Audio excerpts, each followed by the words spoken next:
আসসালামু আলাইকুম এভরিওয়ান, আপনাদের সবাইকে স্বাগতম আমাদের ইউটিউব চ্যানেলে। আমাদের ইউটিউব চ্যানেলের নাম হচ্ছে নেচার অ্যান্ড ক্রিয়েচার্স।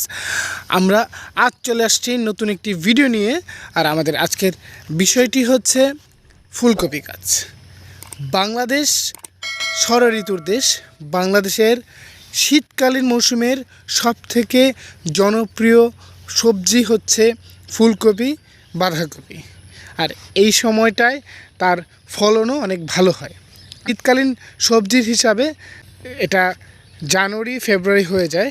তখন এটার চাহিদা অনুযায়ী এটার যে সরবরাহ থাকে বাংলাদেশের বাজারে, তা সমানুপাতিক হওয়ার কারণে তার দামও অনেক কমে যায়। আমরা এখন রয়েছি এটা উত্তরখান মাউসাইদের একটা এলাকায়। সেই এলাকায় একটা বিল রয়েছে, এটা হচ্ছে তুরাগ নদীর পাশে সেই বিলটি। এই বিলটার মূলত কোনো নিজস্ব কোনো নাম নেই, এটা তুরাগ নদী বলেই আর কি সবাই চেনে। বা মাউসাইদ ঘাট, ওই পাশে হচ্ছে মাউসাইদ ঘাট, মাউসাইদ ঘাটের এই পাশেই হচ্ছে এই বিলটি। ওইদিকেও অনেক ফসলাদি রয়েছে। যদি সম্ভব হয় আমি সেখানকার ভিডিও আপনাদেরকে দেখানোর চেষ্টা করব।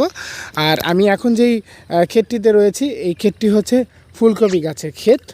আর এই ক্ষেতটিতে এখনও কোনো ধরনের ফুলকপির ফুল বা যেই ফুলকপির যেই সবজিটা হয়ে থাকে সেই সবজিটির দেখা মেলেনি। যদিও এই জায়গাটার পাতাগুলো অনেক বড় হয়ে গেছে, এটা খুব তাড়াতাড়ি এখানে ফলন ধরবে বলে এই ক্ষেতের যে মালিক রয়েছে বা যে চাষি রয়েছে সে জানিয়েছে। অবশ্যই যখন এই ক্ষেতে ফুলকপি হবে বা ফলন হবে আমি আপনাদেরকে দেখানোর চেষ্টা করব।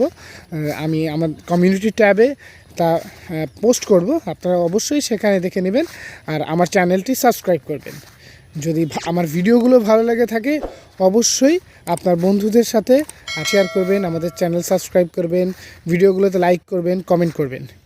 আশা করি আপনাদেরকে আমি আমার এই ইউটিউব চ্যানেলের মাধ্যমে বাংলাদেশের যেই ফসলাদি বা নেচার রিলেটেড যত ধরনের ভিডিওস রয়েছে বা আমার পক্ষে যতটুকু পসিবল রয়েছে আমি আপনাদেরকে তা দেখাবো।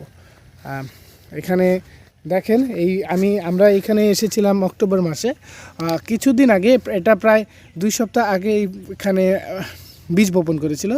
সেখান থেকে হচ্ছে এই গাছটি মূলত এতটুকু হয়েছে। বর্তমানে আমরা এখানে কোনো ফুলও দেখতে পাচ্ছি না, শুধু গাছটি হচ্ছে। সম্ভবত এই গাছগুলো আরেকটু বড় হওয়ার পরে এখানে ফলন হবে।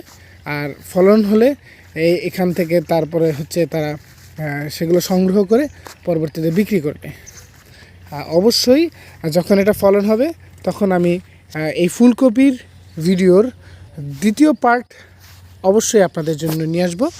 আর তখন সেখান থেকে আপনারা অবশ্যই দেখে নিতে পারবেন, কারণ এখানে 2 সপ্তাহ সময়ে যদি গাছগুলো এত বড় হতে পারে অবশ্যই এটা একটু সময়ের পরে ফসল অনেক বেশি হবে। আজকের ভিডিওটি এখানেই শেষ। আপনারা সবাই সুস্থ থাকুন, ভালো থাকুন। আসসালামু আলাইকুম।